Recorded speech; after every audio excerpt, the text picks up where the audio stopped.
Hello, Daycarn here. Welcome back to Torment. Tides of Numenera. Last episode, I think we just got through the character creation. Ooh, that was long. But, onwards! The Spectre. Everything about this Spectre figure seems dreamlike. He is a haze silhouette who seems to be made of blue glass smoke. He wears stylish, well-cut clothes. His handsome bearded face seems hauntingly familiar, though you've never seen him before. He breathes a sigh of relief when he sees you. We were not sure that would work. We pulled our strength and channeled it through me to reach you. To wake you up. He glances at the other figures here and frowns unhappily. It took more out of them than we thought. The other reflections. They're more like shadows now. Look, I bet you got a lot of questions. This whole place is basically your mind. Your body's still out there in the real world, healing from that fall. You need to get out there and finish the process. He shrugs. It shouldn't be too hard. Okay. Lots of questions. 1. Let's start from the top of the list. Make it easy. He closes his eyes. That's a memory I don't want to recall. Large, black, furious. It's our death, the sorrow. He closes his eyes. I hope it's lost interest in you. If it finds us, we're done for. After you wake up from this dream state and attune to the tides, you'll need to find something called the Renaissance chamber. Your body should have landed somewhere near it. Just climb inside that and everything will be fine. Tides are like a force, like gravity or magnetism or something, except they respond to people's actions and perceptions. Your body, that is, your body in the real world needs the tides to survive. It's not something you need to worry about. Your body will attune as soon as it wakes up. What? Okay. I remember pieces about it, but not the whole. It's a crystal sarcophagus. I remember it having 5 mechanical arms around it, and a metal ring set in the floor. I think we were aiming for it when we fell. When you open your eyes in the real world, it should be nearby. Who are those other people? That's what they are. As I said, it's your mind. You'll find reflections of people you knew, people you met in the real world, and with whom you shared some kind of psychic connection. I don't know how or why, it just happens. It's your mind, a construct built to, I don't know, share thoughts? Store your true self? Wait, you know how people say, in the first place? This is definitely the first place of your memory. Well, it was the first place for me anyway. You probably know better since it's yours. If you don't remember now, maybe it'll come to you later. Who are you? He pauses and looks down at himself, considering a long time before answering. I'm you. I'm part of your mind, a splinter. I was waiting here for you. We called you. With the memories of the others who are here. I don't know what happened next. How do you know? He throws his hands up in frustration. I'm just a part of you. I look at you and I know. This place was made for you. For us. And I remember pieces of knowledge that come to me when you ask your questions. But that's all. 3. The portal down below, it'll take you back to your body. Just step through it, and the whole tides thing should take care of itself. He crosses his arms. When you wake up, find the Renaissance chamber and activate it. Then we can... What the hell's is that? Oh boy. Gods, it's a sorrow. And bye-bye, Mira. The sorrow is anchored to those reflections. It's devouring their power. This isn't good. We have to get rid of it. Destroy the anchors, or else the sorrow will erase us forever. Okay. Combat training? A crisis begins when you enter a dangerous situation. Crises are turn-based encounters where you can fight, sneak, manipulate the environment, or talk your way out of trouble. Handy. Makes sense. Okay. Kill that. Right. And then... Oops. Oh, that's not good.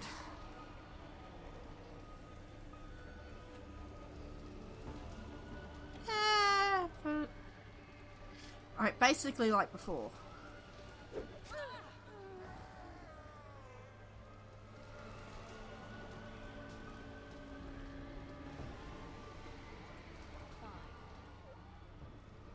Okay. I don't like this.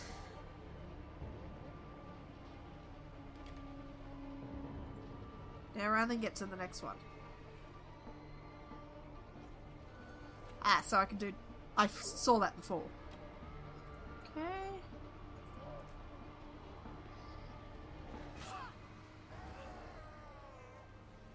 Shadow's turn. Sorrow infection? What's it doing now? It's infecting it somehow. Ugh. Fatal temporary conditions or status effects that can improve or reduce character stats. The sorrow just placed a fetal on this remaining faction. You cannot remove this fetal, but you may find a way to overcome it. So I'm guessing that's defense?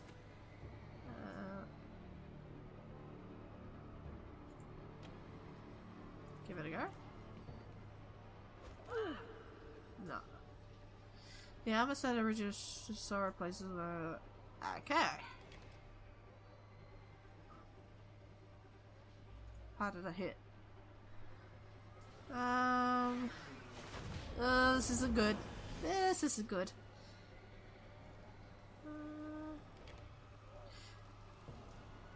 Okay.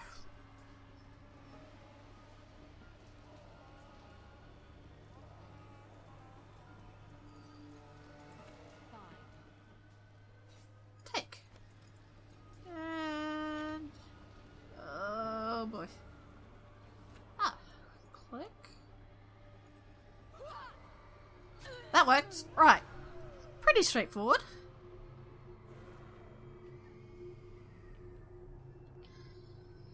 Okay. It's... you pried it loose. That thing is a cancer. An infection. It's unstoppable, but you stopped it.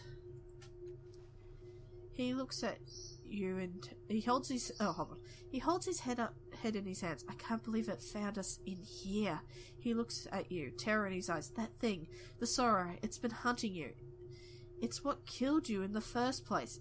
It'll keep hunting you until it activates, until you activate the Renaissance Chamber. I didn't remember until I saw it, but that's why the chamber is so important. You have to get back and activate the chamber before it's too late. The portal to your body is shimmering dome there. Go, now. Nothing else to collect? Okay. I'm ready. Oh boy. In we go. It really likes the flashies. Ooh, that doesn't look good. That does not look good. Where did she fall from? Her body's smashed to talk. It's a wonder she's still breathing. All I saw was the corona, not her origin point. But look, she's healing already. Spontaneous regeneration. Will you look at... wait, I know that face. Oops. Awaken. I'm gonna probably butcher these names, so sorry. Ah, the Mindforge plating is because I have a physical copy of the game and it was a bonus content. I may or may not use it, I don't know. Awaken. Ugh, what was that? What did you do? Calistegi. Oh, sorry, I'm so sorry for butchering this. His tone has become accusatory. Suspicious? You open your eyes.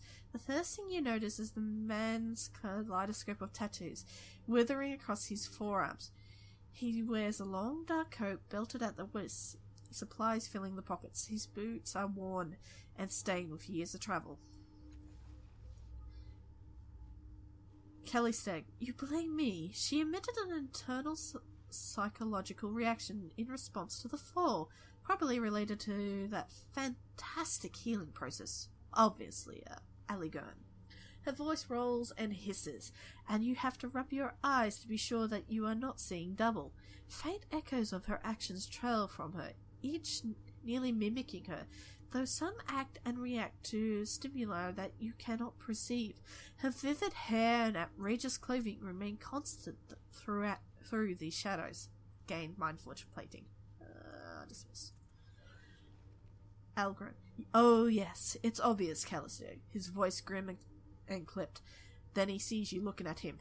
You're no ordinary mortal. We know that much. Start talking. His face is hard and set. Scan thoughts. She's the changing god. Callisto is deliberately blinding herself. But why? I'm no ordinary...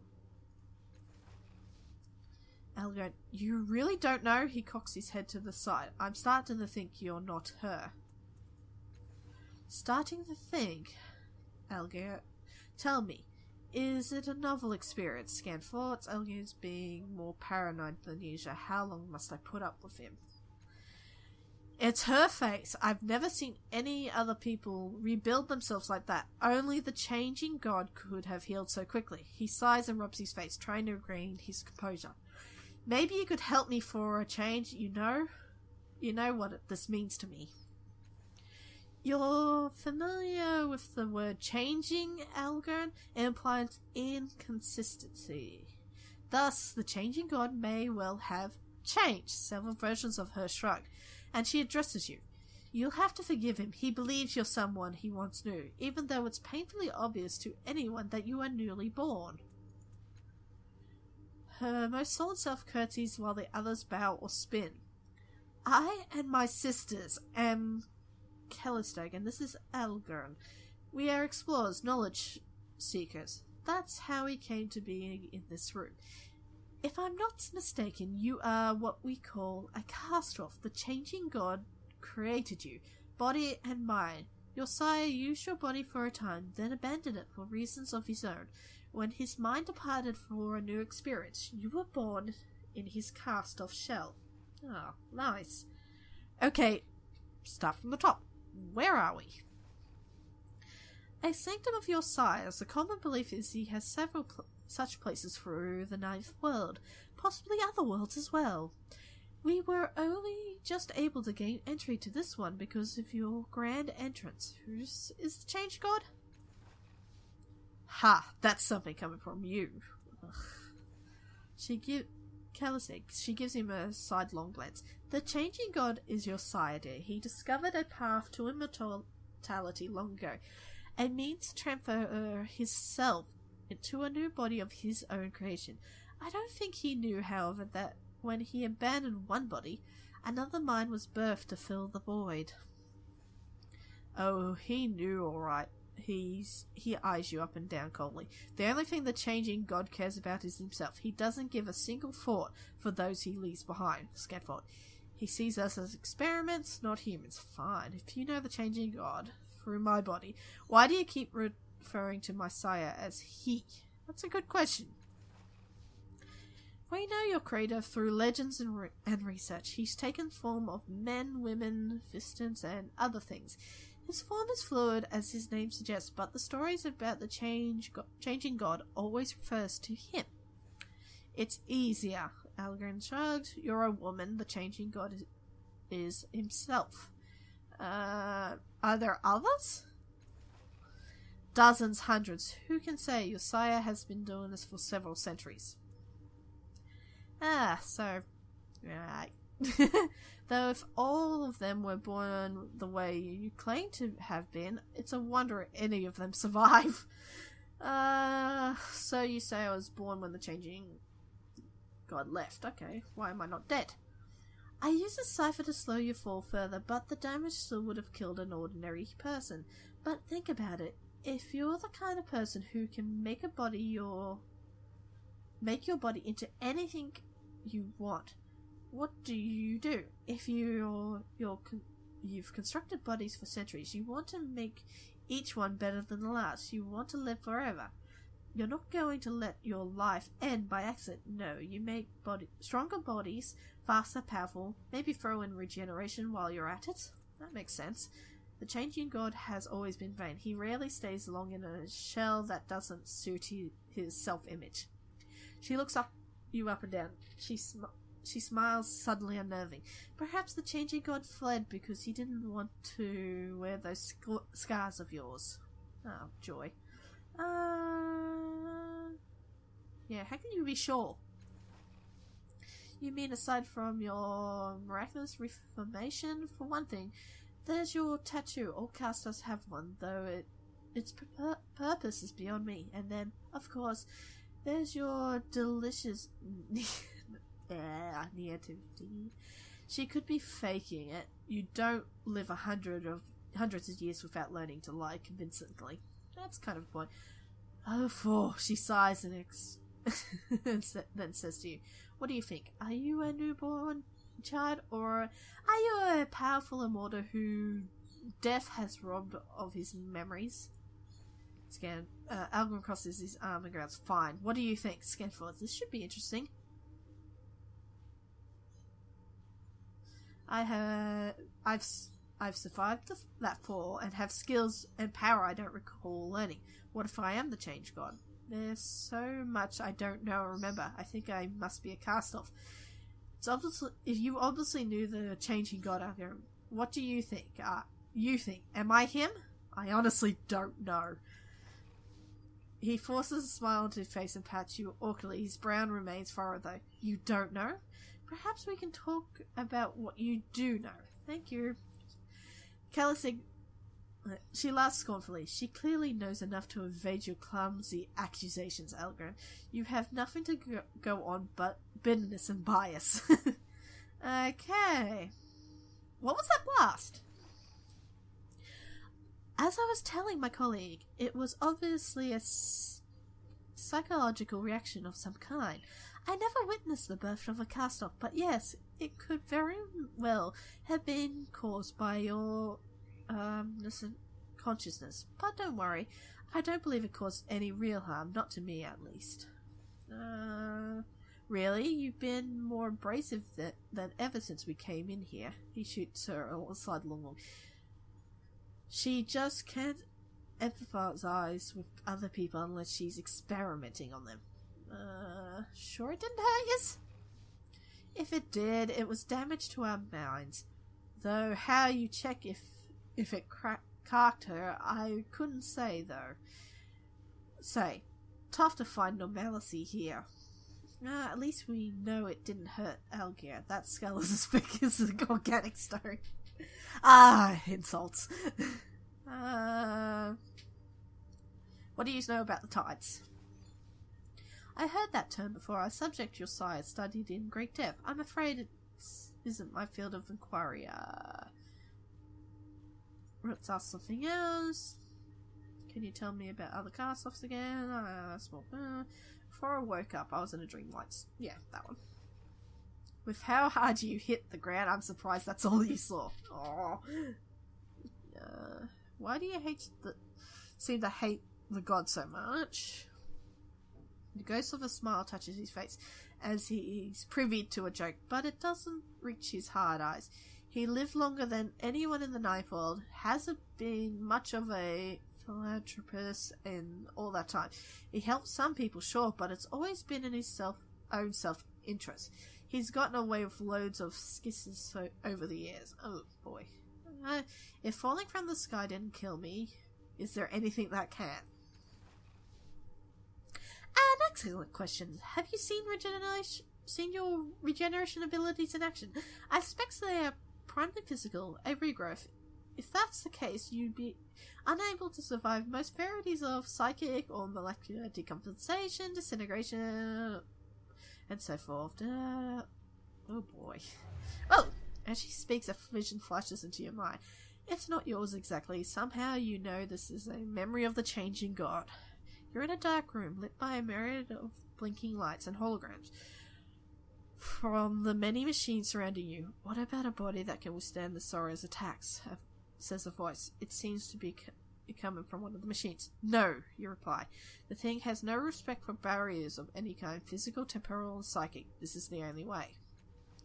With a series of gestures, you bring up an image of a crystalline pod. It's the Renaissance Chamber. If the Renaissance Chamber works, it will give us the power to stop the Sorrow's hunt once and for all. We just need the right focal point, a catalyst.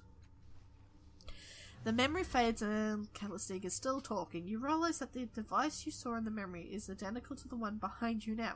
It looks like the Spectre had described, as the Spectre had described it, a transparent sarcophagus inside a crystalline dome with mechanical arms arrayed around it on a metal ring. Unfortunately, the dome is shattered and the sarcophagus is cracked and one of the arms is in pieces on the floor. Whatever its function, it clearly needs repair. Or flesh-eating viruses. One presumes disfiguration by the iron wind would likewise be devastating enough to... I think she gets it. Yeah, I do. I saw a vision of myself in another time and place just now. You didn't see it too, did you? I saw you stare into space while Calisig graphically described all the ways you could die, but that's about it. I only noticed because I did the same. Do any of you know about the sorrow? I've had my share of sorrows, but never this sorrow. What is it? That a disease? Do either of you know how to fix the crystalline chamber? I'll remember that. Algernon Charles then affirms and certain, he says, not likely. Though it might not be impossible. You need people that with appropriate knowledge. I'm sure the cult of the changing god will hold the answer. Her distaste is evident in the expression of her echoes, although the face of the one in the lead remains carefully impassive. You turn to the insane to help a newborn? Where's your judgment, Algren? I would take it to the Order of Truth. Oh boy. Order of Truth? Are you mad? They'll soon take us apart. Okay, what's the Order of Truth? Knowledge seekers that learned how to try and wrest secrets from the hearts of prior worlds. They gather in the city and exchange their findings to help humanity to build a brighter future. She smiles brightly. Our friend Algern here was once one of them. He's clearly left them, so he knows. Fraud, quack slavers, charlatans, they don't have all the answers, and I'd not trust them with one of the changing god's secrets. You're just angry that they couldn't help you with yours, he echoes. Her eyes echo twinkle laughter. But I'm being too cruel, dear Algren. Let us take our new friend to the Order. What's the cult? Despite what she says, they are not insane. They're eccentrics. Oh god. She laughs, but he soldiers on. They are worshippers of you and your side, the changing god. They devote their lives to understanding your kind. Okay. I think the cult sounds the best, especially since he's left the Order of Truth. A wise choice. Your worshippers aren't likely to cut you apart. And they are sometimes fools, but they collect knowledge and data. They'll tell you more than you care to know about whoever you are. They could give you good counsel. She sniffs and gives Algan an acid glare. Good counsel. The best counsel is to come with me, and I'll accompany the two of you. When you change your mind, you'll need an introduction to the Order of the Truth. Fine, we'll go, but don't be surprised when Calistic leaves you broken in a ditch with your purse empty, while she laughs it off as a good experiment. Suspicious as always, Algerian child. Again, child, the world is an exciting place, but it is full of dangers. Rest assured, one of us will get you safely to where you need to be. I'll be right behind you. A sunny smile crosses her face. Scan thoughts. I shudder to think what Elgin might do to the child. Alright, let's go. You've gained your first companions. Okay. Take the opportunity. Okay. Let's go. Let's start digging into things. Next episode, because this is already long enough. This is Daycarn, signing off. Bye!